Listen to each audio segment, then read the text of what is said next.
Boom! All right, what's our first topic? We are talking about raising kids and what rules do you follow? Okay, so the whole topic, I guess, is raising kids, Yeah. right? Anything about it? Yeah. Whatever you want it to be. And the first subtopic is, what do you mean by what rules you follow? Like guidelines for yourself, guidelines for raising kids. If you guys are wondering, we're in beautiful Lancaster right now. It's nice. It's hot. What is it like? 96. It's 96? Yeah. It's hot. Okay, rules and guidelines. Yeah. Rules and guidelines for following.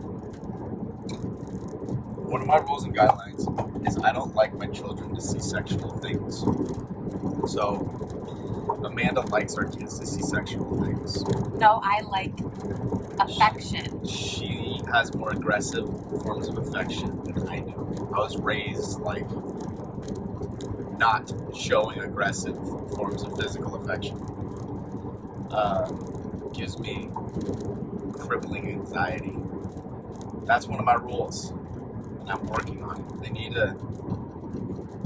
Anyways. Healthy exposure to affection that they're comfortable with showing, and we give choice. We don't dry hump in front of our kids. I don't. Okay, so we show hugs, we show kisses, we offer to save it for later, high fives. There's choices with affection. What else? Guidelines and rules that we follow raising kids. Well, I guess I'm a big area of gray guy. I would describe my way as area of gray, but I think that, especially with the dad position, like, everyone does their best to fill whatever roles their kids need out of them. But I think if you have the luxury, the dad position, like, is to allow them to do stuff they probably shouldn't be. They're on the borderline of this is too risky, and kind of let them stray a little bit, and maybe even let them get hurt a little bit. So my guidelines are like, how bad are they actually going to get hurt? Like, am I okay with if they get hurt with this, or am I going to be able to catch them before they get really hurt? Yeah. And we encourage exploration and courage and adventure while towing that line of safety. Barefoot as often as possible. Barefoot as often as possible. We're frequently yelled at for our kids being barefoot in public places. People have opinions about everything, even the way you shoe your children. By the way, hold your breath for a future company coming out. It's called Tiny Bricks, patent pending. Shoe wear that actually fits kids. Shoe wear that actually fits kids' little fat feet. And it's not like going to Costco. Hell yeah! It's not like it doesn't inhibit their ways of moving. Their foot growth. When I was a kid in high school, I had all these issues, like everyone does growing up, and one of them was like, oh, your feet, oh, you need insoles, and a lot of people still do that, and a lot of people do. But me personally, I think if the doctor would have just said, like, hey, try to make your feet stronger, and maybe don't run 20 miles a day. Won't be barefoot. Yeah, stop wearing shoes. Don't run 20 miles a day. Maybe run a few. Do other exercises and try to make your feet stronger. I wonder if that would have just helped me out. But I wouldn't have paid money for those orthotics, so they would have missed out on that. Shouldn't have said that. That was negative. Cut it. That was my YouTube way of marking it. Cut it. Okay, what about, let's progress. What about children and technology? What do you think? I think we've waxed and waned on that as we figure things out over time. We had a really rough season with our first, and we relied on technology more than we thought we would, and we reined it in after the fact. Us watching technology, not them, right? Are you Well, talking both. to them too? Yeah, like just we did get him what's that called? A Kindle. Oh, yeah. And that ended up not working out very well and causing some We drive around a little bit. addiction. How many parents have said that phrase? Addiction. You want me to drive around a little bit? Just a little bit. Okay. And big meltdowns and behaviors after the fact of watching the tablet compared to the TV. Even if it was just PBS shows, it didn't matter. There was a huge difference of access on television versus access on the tablet type screen.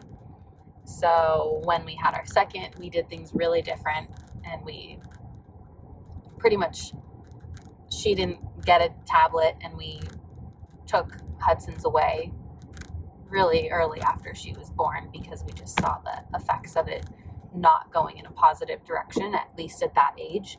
So we're open to revisiting it as he's, now almost 4, so he's going to be twice as old. And we'll see if he can have a healthier understanding of technology and the use of it and not have as extreme meltdowns and behaviors that are not favorable after using a screen, because we would like to expose him to foreign language and learning games in Spanish and different ways of using technology in a positive way, and practicing writing with an iPad pencil and getting practice in that way. I think when I watch Hudson, especially Harlow, I mean, it's an age thing, I'm sure, whatever. But just as a human being, when I watch Hudson, my own little human being that I'm supposed to be looking out for watching television, and he can't even control the fluids coming out of his own mouth. Because he's drooling. Completely. There's nothing. It's his brain. It's like his brain is hardwired to the TV.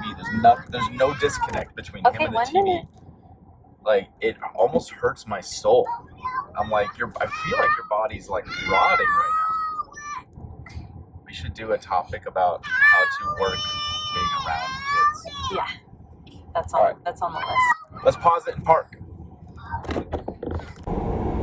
All right, raising kids continued. So let's chat concept of the bubble.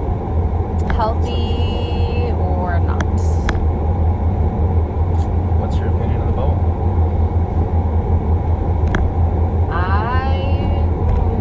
Gray. Like you already said, gray area.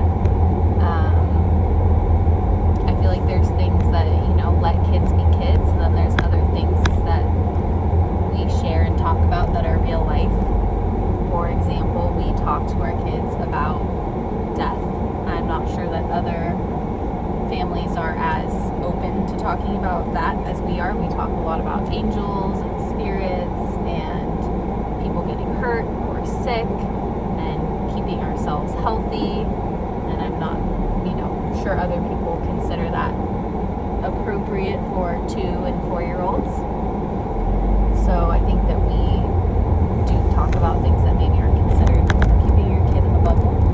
And then other things like we are very struggling to find childcare because we have a certain standard of person we want to expose our kids with and have them be around. So we keep them maybe in a bubble that other people are more flexible with exposing their kids. So that's what I think of when I think of bubble. Those kind of two. Yeah, I agree. I think that every child's different, every family's different. And your needs change. And it's all situationally dependent. If you have a great, stable family with incomes and everything's somewhat stable, then the control of your bubble is more aggressive or can be more aggressive. Someone loses income, you guys are struggling to make it work, you have to find childcare anywhere you can, you're just trying to put food on them, whatever, you're just trying to keep a spouse alive, heaven forbid. There's lots of factors that influence. Your bubble goes out the window. I think that in the grand scheme of things, like, I hate to say it, this sounds horrible, but like rape and pillage was the standard. Like, there's a mentor I listened to, he recently said something where he's like, trauma is horrible. It's like, but we've survived trauma for thousands of years, and it's kind of plays a role in all of our lives. We all go through our own forms of trauma. Don't get me wrong, it doesn't mean you should. There's some that are way worse than others, but our goal is to just shield our children from this trauma.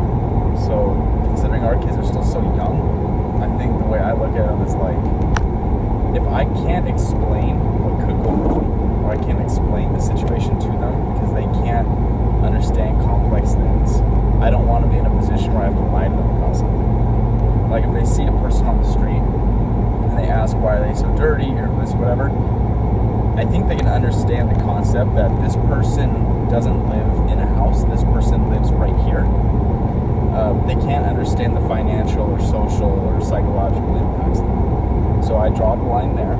Anything deeper than that, that they may be exposed to, there's a potential that they may see something I don't want to have to explain, then I just avoidance is my go-to. Make it easy. Yeah, I think subconsciously you have the awareness that kids have that zone of proximal development, even though you don't necessarily remember the stages of them.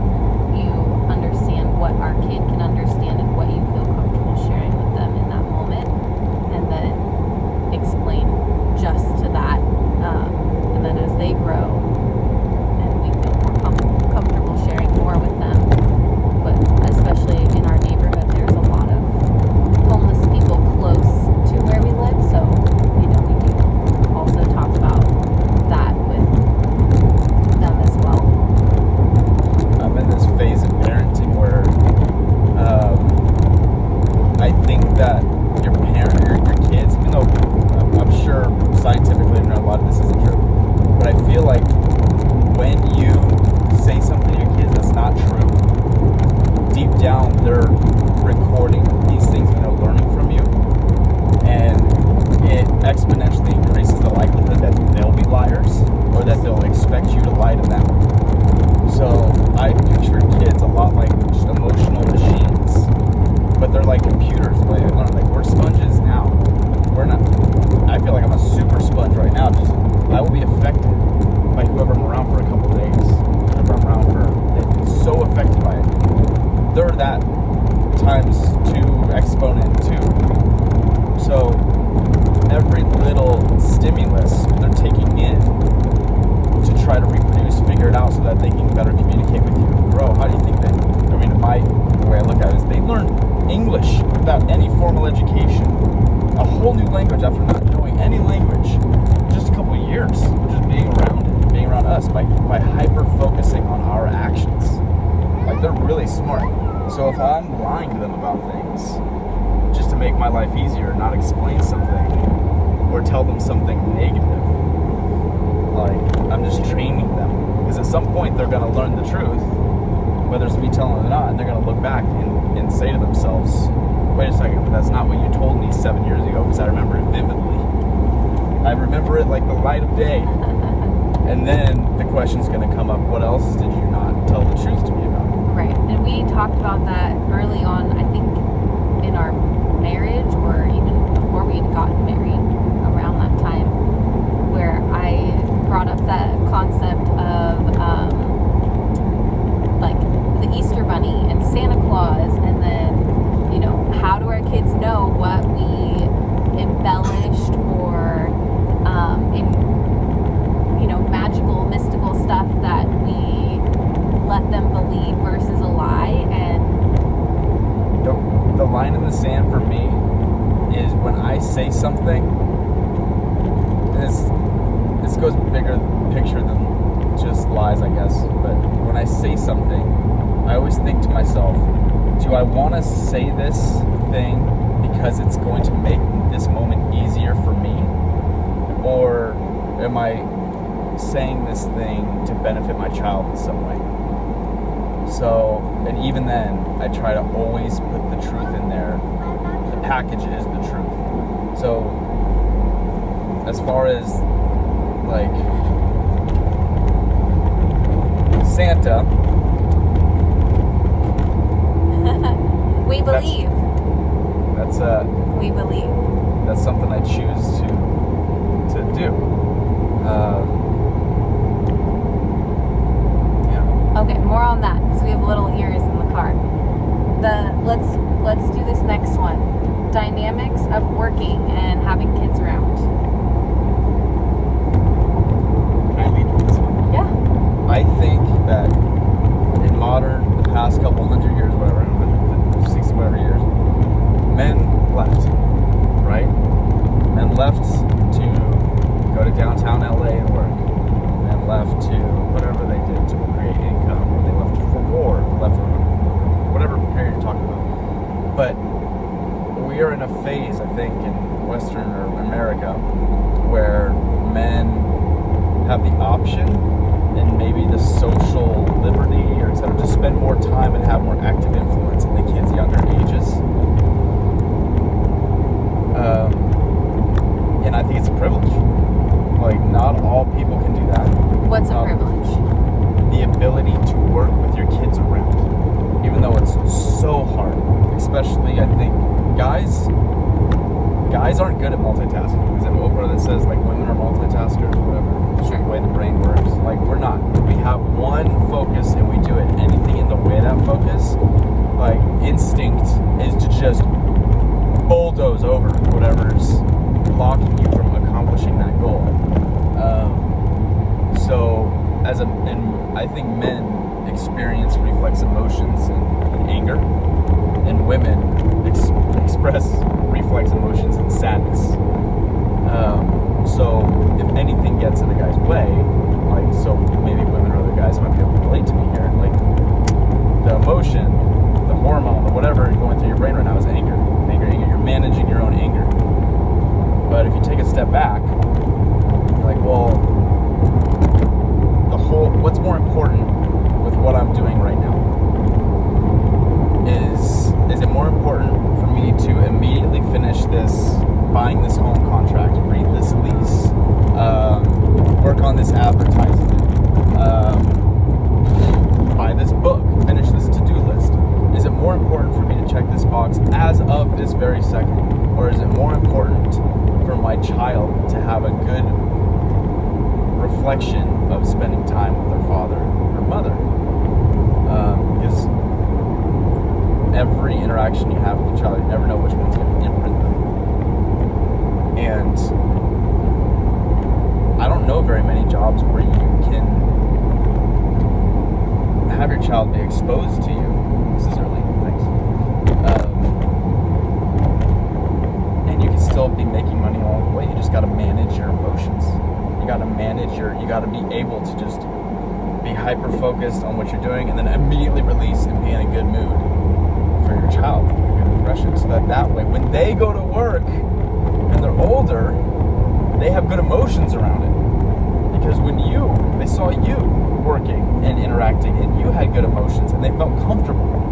It's like the dad teaching the son how to change a tire, right? If he's so focused on changing the tire, he's yelling at his son for dropping the lug nuts. The son's never going to want to change a tire again. No matter how long it takes to change that tire, you got to make sure he enjoys it. Yeah. Over and over again, rinse and repeat, because they might not remember any of those events until that one event when they were 27 years old. That's the one that sticks with them. Or they might remember the one when they were 2.5, and you're screwed. I think there's levels of it, right? There's certain things that your kids can't be exposed to that are work, and there's other things that you can expose them to. And it's simple things like Hudson wanting to wipe down the mirror in the bathroom, and that was literally this morning, and he says that was hard work. My arm is tired. Versus helping with yard work and, raking or sweeping up the leaves, and then computer stuff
what's the point?